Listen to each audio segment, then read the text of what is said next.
just saying the only high school, you said the only high school in Fort Worth for you to go to, or for all blacks to go to, was I Am Terrell? That was in 1942, yes. 1942. Fort Worth. Uh-huh. And everybody had to be, did y'all have buses or y'all didn't have buses?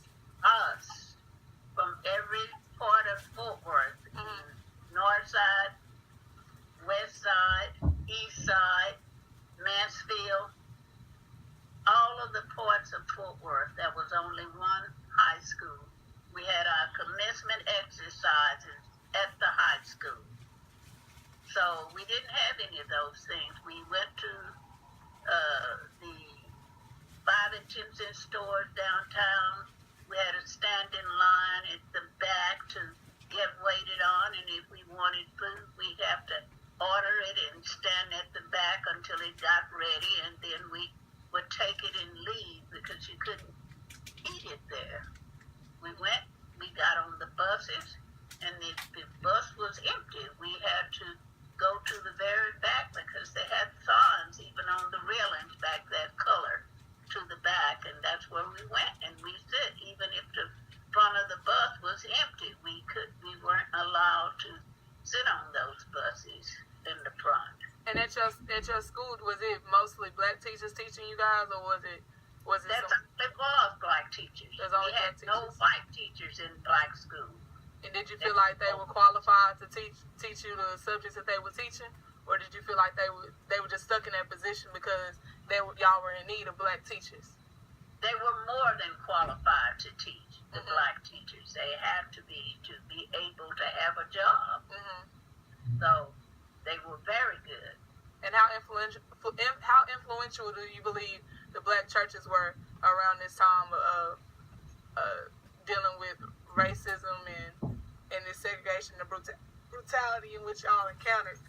How do you feel like the black churches played a role in, lifting spirits and, gathering people together?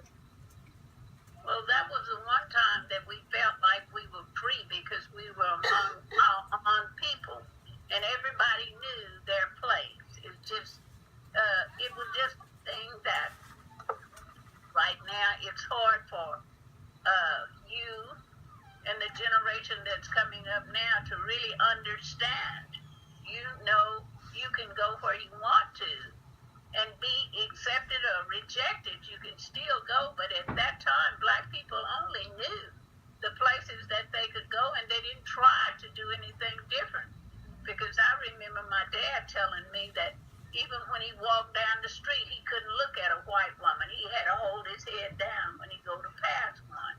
So it was just a thing that was. And even when we left Vernon coming to Fort Worth, there was a little town between here and Vernon now, which is one of the nicest little towns you can go to, which is called Bowie.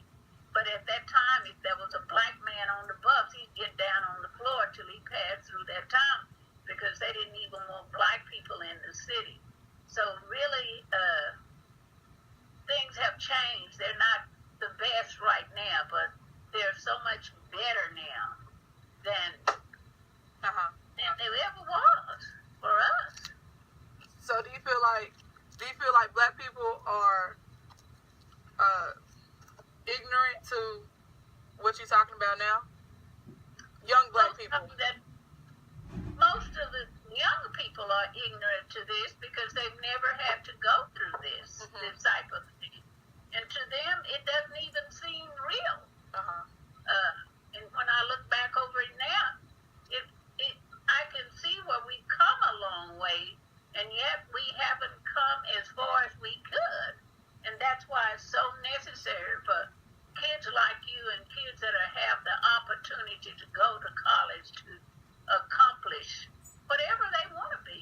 To have a black man in president, that was something that never was thought of, even in my dad's day. And what do you remember about the civil rights era with Martin Luther King? How old were you, Granny, when all that was going on? That was in like the 1960s. Oh, I was old enough to be here and to realize what was going on, and it was such a blessing, and yet it was hurting to see the abuse that was being taken by black people, and yet they had been used to this all the time. It just hadn't come public where you could see the black men being whipped and beat in the open because they were, most of them on farms, and they were just subject to whatever the white man did, and it was not even publicized. Mm-hmm. So if you could give some advice to kids that are facing racism, I know we aren't facing the kind of racism that you guys were, and the kind of discrimination. I mean, there is still racism and discrimination in America, but how would you tell them, or how did you deal with it? What's the advice that you would give to a younger person of today's time about, you know, overcoming racism and being able to, you know, withstand the discrimination that black people are facing? Just be able to give your best, learn all you can, and then you will be able to have a voice in whatever the situation might be. We didn't have a voice because we didn't. If we had one, we wouldn't have known what to say because we didn't have the education or the know-how. But to the young people who are coming up now, I tell them to do the very best you can, get all you can, and then help the next generation